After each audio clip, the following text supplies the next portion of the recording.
हाँ, सोचिए कि एक तरफ मध्य पूर्व के होर्मुज जल डमरू मध्य में जो तनाव चल रहा है, वो दुनिया भर के तेल व्यापार की मानो सांसें अटका रहा है। और दूसरी तरफ हाँ, दूसरी तरफ दिल्ली में बैठे हमारे वैज्ञानिक भविष्य की ऊर्जा के लिए एक बिल्कुल नया ताना बाना बुन रहे हैं। मतलब आज हमारे सामने जो ये India national and global strategic intelligence report है ना, वो सिर्फ कुछ पन्नों का दस्तावेज नहीं है। बिल्कुल नहीं। हाँ, बल्कि ये इस ग्लोबल चेस बोर्ड का एक पूरा ब्लूप्रिंट है। और देखिए, यूपीएससी जैसी सिविल सेवा परीक्षाओं की तैयारी करने वाले एस्पिरेंट्स के लिए करंट अफेयर्स का अध्ययन अक्सर सूचनाओं के एक भारी बोझ जैसा लगता है। ऐसा लगता है जैसे हर दिन याद करने के लिए सैकड़ों नए तथ्य सामने आ जाते हैं। हाँ, और वो रटने वाली जो टेंडेंसी होती है वो काफी थका देने वाली होती है। सही कहा। लेकिन आज हमारा मिशन इस रटने वाले बोझ को खत्म करना है। चलिए इसे विस्तार से समझते हैं और राष्ट्रीय शासन, अंतर्राष्ट्रीय कूटनीति, अर्थव्यवस्था और विज्ञान से जुड़े इन अलग-अलग तथ्यों को आपस में जोड़कर एक स्पष्ट तस्वीर बनाते हैं। बिल्कुल। और आज का हमारा लक्ष्य केवल ये जानना नहीं है कि क्या हुआ है, मतलब हमें ये समझना है कि ये क्यों हुआ है और इसके पीछे का मैकेनिज्म असल में क्या है। देखिए, चाहे मुख्य परीक्षा हो या प्रारंभिक परीक्षा, जब सूचनाओं की बाढ़ आती है ना, तो एक विश्लेषणात्मक नजरिया ही वो नाव है जो आपको पार लगा सकती है। हमें इन फैक्ट्स के पीछे जो पैटर्न्स छुपे हुए हैं उन्हें डिकोड करना है। सही बात है। तो शुरुआत करते हैं हमारी अर्थव्यवस्था और वित्तीय नीतियों से, जो सीधे तौर पे जीएस पेपर 3 का एकदम कोर हिस्सा है। रिपोर्ट के अनुसार भारत का करंट अकाउंट डेफिसिट यानी सीएडी वित्त वर्ष 2026 की तीसरी तिमाही में बढ़कर $13.2 बिलियन हो गया है, जो कि हमारी जीडीपी का करीब 3% है। हम जानते हैं कि इसका मुख्य कारण व्यापार घाटा है, लेकिन इसी रिपोर्ट में एक राज्य स्तर का आंकड़ा भी है। हाँ, हरियाणा वाला, राइट। हाँ, एग्जैक्टली। हरियाणा सरकार ने 2.23 लाख करोड़ रुपए का नया बजट पेश किया है। मतलब ये पिछले वर्ष से 28% अधिक है। अब एक तरफ हम राष्ट्रीय स्तर पर घाटा देख रहे हैं, दूसरी तरफ एक राज्य इतना भारी फिस्कल एक्सपेंशन कर रहा है। क्या ये दोनों चीजें आपस में नहीं टकरा रही हैं? अगर हम इसे व्यापक दृष्टिकोण से देखें तो ये दोनों तथ्य मैक्रो इकोनॉमिक्स की एक बहुत दिलचस्प कहानी कहते हैं। देखिए, सीएटी का 3% तक पहुंचना कोई खतरे की घंटी नहीं है। अच्छा। हाँ, लेकिन ये एक सिग्नल जरूर है कि हमारा जो आयात है ना, वो हमारे निर्यात से काफी तेजी से बढ़ रहा है। अब सवाल ये है कि इस आयात को कैसे संभाला जाए। यहीं पे यूनियन बजट 2026-27 के तहत सीबीआईसी द्वारा जो ईएमआई योजना पेश की गई है, एलिजिबल मैन्युफैक्चरर इंपोर्टर्स वाली योजना, बिल्कुल वही, वो गेम चेंजर साबित हो सकती है। घरेलू मैन्युफैक्चरर है जिससे अपना प्रोडक्ट बनाने के लिए बाहर से कच्चा माल मंगाना है। हाँ, पहले उसे कस्टम्स और भारी ड्यूटीज के झंझटों में अपनी वर्किंग कैपिटल फंसानी पड़ती थी। अब इस नई योजना के तहत आयात प्रक्रियाओं को इतना सुव्यवस्थित कर दिया गया है कि निर्माता बिना किसी वित्तीय बाधा के कच्चा माल ला सकते हैं। तो मतलब उनका पैसा ब्लॉक नहीं होगा। एकदम सही। और लंबी अवधि में जब ये घरेलू निर्माण मजबूत होगा तो हमें फिनिश्ड गुड्स का आयात नहीं करना पड़ेगा, जिससे हमारा सीएडी अपने आप संतुलित होने लगेगा। और जहां तक आपने हरियाणा के 28% बढ़े बजट की बात की थी, हाँ, वो भी तो एक बड़ा आंकड़ा है। वो राज्य सरकारों के उस शिफ्ट को दर्शाता है जहां वे अब रेवेन्यू एक्सपेंडिचर के बजाय कैपिटल एक्सपेंडिचर यानी बुनियादी ढांचे पर आक्रामक खर्च कर रही हैं। लेकिन रुकिए, अगर राज्य सरकारें इतना पैसा बाजार में पंप करेंगी तो क्या इससे इन्फ्लेशन यानी महंगाई नहीं बढ़ेगी? ये एक बहुत ही वाजिब चिंता है। जब भी बाजार में लिक्विडिटी बढ़ती है, इन्फ्लेशन का रिस्क हमेशा रहता है। लेकिन अगर वो 28% पैसा हाईवे, पावर ग्रिड या लॉजिस्टिक्स पार्क बनाने में जा रहा है, तो वो भविष्य की उत्पादकता बढ़ाता है। ये एक डबल एज्ड स्वॉर्ड है जिसे बहुत ही सावधानी से हैंडल करना होता है। सही कहा। और अर्थव्यवस्था को दिशा देने में संस्थानों की भूमिका भी बहुत बड़ी होती है। इस रिपोर्ट में ईपीएफओ और सेबी का भी जिक्र है। ईपीएफओ ने वर्ष 2025-26 के लिए ब्याज दर को 8.25% पर बरकरार रखा है। और वहीं दूसरी तरफ सेबी ने वित्तीय अनियमितताओं के लिए कॉफी डे एंटरप्राइजेस पर 10 लाख रुपए का जुर्माना लगाया है। देखिए, ईपीएफओ का ये कदम करोड़ों कर्मचारियों की रिटायरमेंट सेविंग्स को स्थिर रखने का एक प्रयास है। ये साफ दिखाता है कि सरकार ग्लोबल मार्केट की उठापटक के बीच भी घरेलू सामाजिक सुरक्षा को एक कुशन देना चाहती है। बिल्कुल। और सेबी का जुर्माना उसी बाजार में कॉर्पोरेट गवर्नेंस और पारदर्शिता बनाए रखने का एक सख्त संदेश है। बिना सख्त रेगुलेशन के कोई भी अर्थव्यवस्था विदेशी निवेशकों का भरोसा कभी नहीं जीत सकती। और विदेशी निवेश और ग्लोबल मार्केट की अगर बात करें तो एक बहुत बड़ा डेवलपमेंट हुआ है। भारतीय रिजर्व बैंक और बैंक ऑफ जापान के बीच बायलैटरल स्वैप अरेंजमेंट के तीसरे संशोधन पर हस्ताक्षर हुए हैं। हम अक्सर इसके बारे में पढ़ते तो हैं, लेकिन एक आम परीक्षार्थी के लिए इसका प्रैक्टिकल मतलब क्या है? इसे ऐसे समझिए कि मान लीजिए कोई वैश्विक संकट आ जाता है और रुपए पर भारी दबाव पड़ने लगता है। विदेशी निवेशक अपना पैसा डॉलर में निकालने लगते हैं, जो कि अक्सर होता है पैनिक की स्थिति में। हाँ, तो ऐसे समय में हमारे विदेशी मुद्रा भंडार यानी फॉरेक्स रिजर्व्स पर सीधा असर पड़ता है। ये स्वैप अरेंजमेंट एक इमरजेंसी क्रेडिट लाइन की तरह काम करता है।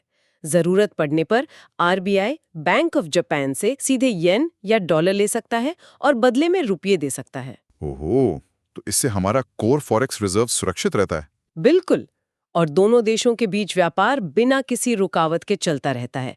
ये एक तरह का वित्तीय रक्षा कवच है भारत के लिए। ये तो हुई पारंपरिक बैंकिंग की बात, लेकिन वित्तीय दुनिया का भविष्य तो फिनटेक है। और फिनटेक सेक्टर से दो बहुत ही शानदार खबरें आई हैं।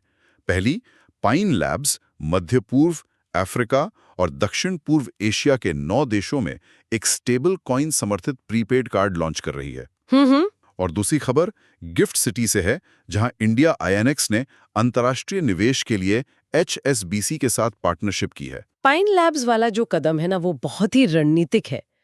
जिन 9 देशों को चुना गया है वो हाई रेमिटेंस जोन है, जहां से बहुत पैसा वापस भारत आता है। हाँ, वहाँ काम करने वाले प्रवासी जब अपने घर पैसा भेजते हैं तो उन्हें भारी फॉरेक्स फीस और कन्वर्जन चार्ज देने पड़ते हैं।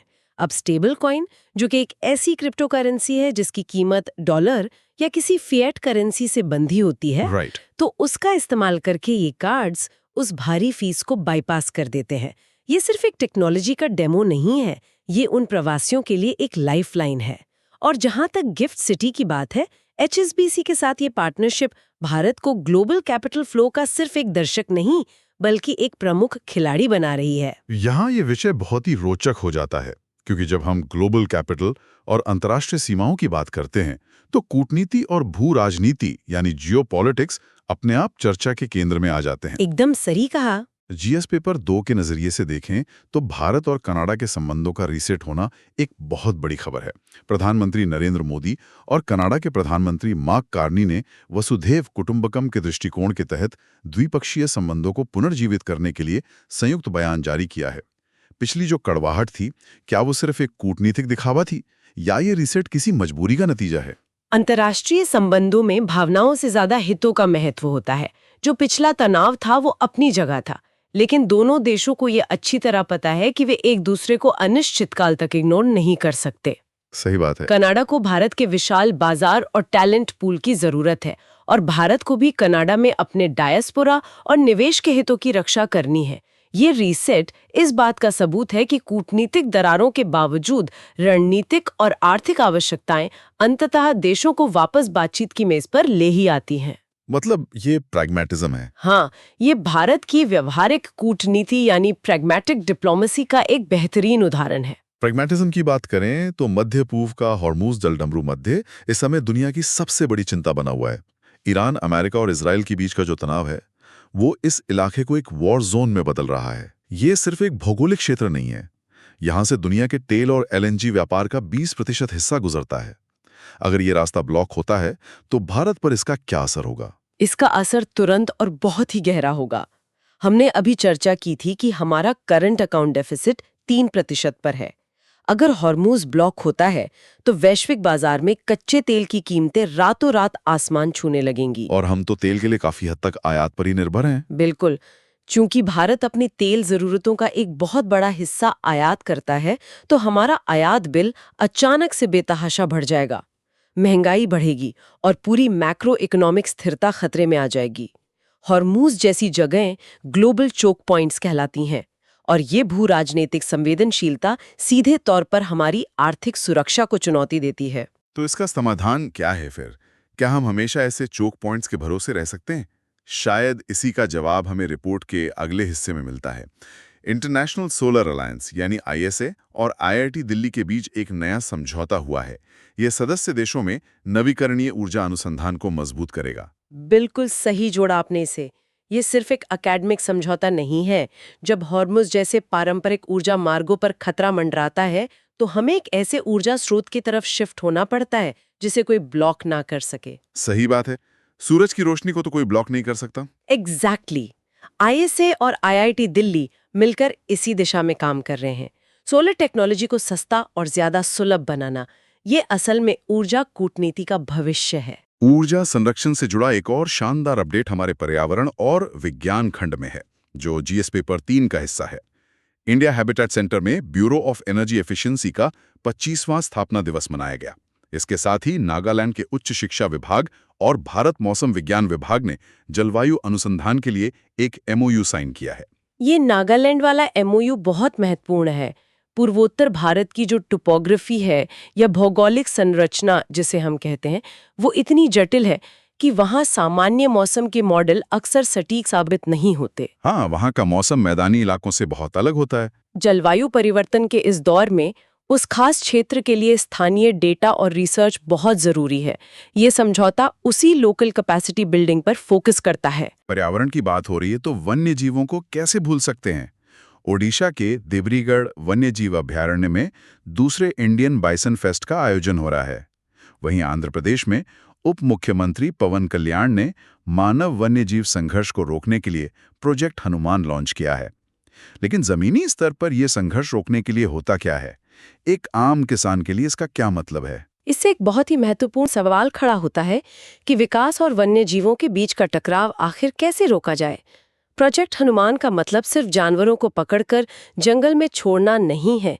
जमीनी स्तर पर इसका मतलब है खेतों के आसपास अर्ली वार्निंग सिस्टम लगाना, जानवरों के कॉरिडोर को सुरक्षित करना ताकि वे इंसानी बस्तियों में ना आएं। और नुकसान की भरपाई भी तो जरूरी है। बिल्कुल।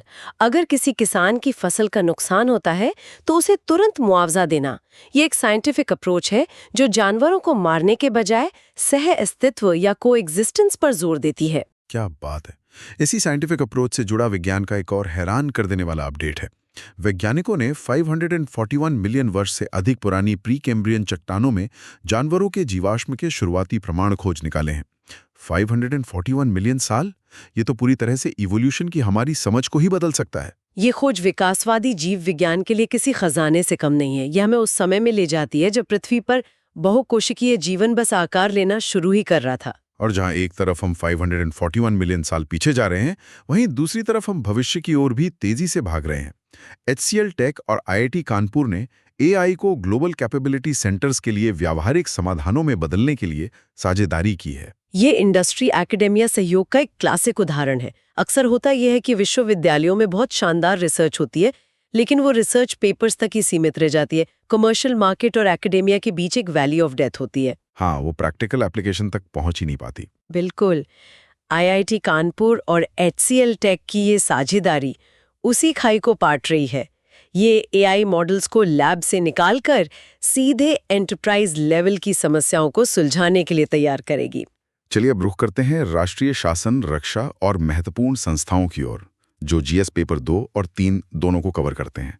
हाल ही में प्रधानमंत्री ने राजस्थान और गुजरात का दौरा किया और वहां स्वास्थ्य और बड़े औद्योगिक बुनियादी ढांचा परियोजनाओं का उद्घाटन किया। इसी के समानांतर नई दिल्ली में भारत स्टील 2026 शिखर सम्मेलन की घोषणा हुई है, जो उद्योग के आधुनिकीकरण पर केंद्रित है। अगर आप ध्यान दें तो ये सब आपस में जुड़ा है। हमने शुरुआत में हरियाणा के 28% बढ़े हुए इंफ्रास्ट्रक्चर बजट की बात की थी। अब प्रधानमंत्री भी इंफ्रास्ट्रक्चर परियोजनाओं का उद्घाटन कर रहे हैं। इन सब के लिए सबसे ज्यादा किस चीज की जरूरत होगी? जाहिर है स्टील की जरूरत होगी। इसीलिए भारत स्टील 2026 जैसे शिखर सम्मेलन महत्वपूर्ण है, क्योंकि वे इस बढ़ती हुई मांग को पूरा करने के लिए घरेलू उद्योग को आधुनिक तकनीक से लैस करने पर चर्चा करते हैं। और इंफ्रास्ट्रक्चर सिर्फ कंक्रीट और स्टील का ही नहीं होता, एग्रीकल्चर का भी होता है। केंद्रीय भंडारण निगम ने अपना 70वां स्थापना दिवस मनाया है। मुझे लगता है कि अक्सर हम फसल उत्पादन की बात तो करते हैं, लेकिन उसके सही भंडारण पर हमारा ध्यान कम जाता है। एकदम सही बात है। भारत में पोस्ट हार्वेस्ट लॉस यानी फसल कटाई के बाद का जो नुकसान है, वो एक बहुत बड़ी समस्या रही है। CWC पिछले 7 दशकों से एग्रीकल्चर लॉजिस्टिक्स और कोल्ड चेन इंफ्रास्ट्रक्चर को खड़ा करने में लगा है। जब तक आपके पास सही गोदाम नहीं होंगे, तब तक किसानों की मेहनत और देश की खाद्य सुरक्षा दोनों हमेशा खतरे में रहेंगे। रक्षा क्षेत्र से भी कुछ अहम नियुक्तियां और खबरें हैं। नौसेना मुख्यालय में बीपी सिंह ने महानिदेशक का पदभार संभाला है। लेकिन जो सबसे आकर्षक खबर मुझे लगी वो है भारतीय नौसेना के जहाज आईएनएस सुदर्शनी का लुकायन 26 अभियान के तहत अलेक्जेंड्रिया पहुंचना। ये सिर्फ एक नौसैनिक अभ्यास नहीं लगता। ये नेवल डिप्लोमेसी या समुद्री कूटनीति है। जब एक देश का जहाज महासागरों को पार करके दूसरे देश के बंदरगाह पे जाता है ना, तो वो सिर्फ अपनी सैन्य ताकत नहीं दिखाता, बल्कि वो अपनी संस्कृति, अपनी ट्रेनिंग और अपने सॉफ्ट पावर का प्रदर्शन करता है। और इससे रिश्ते मजबूत होते हैं। बिल्कुल, ये अंतर्राष्ट्रीय जल क्षेत्र में भारत की उपस्थिति और विश्वसनीयता को मजबूत करने का एक बेहतरीन तरीका है। सॉफ्ट पावर और समाज की बात करें तो अंतर्राष्ट्रीय महिला दिवस से पहले अस्मिता महिला खेल लीग के विशेष संस्करण की घोषणा की गई है।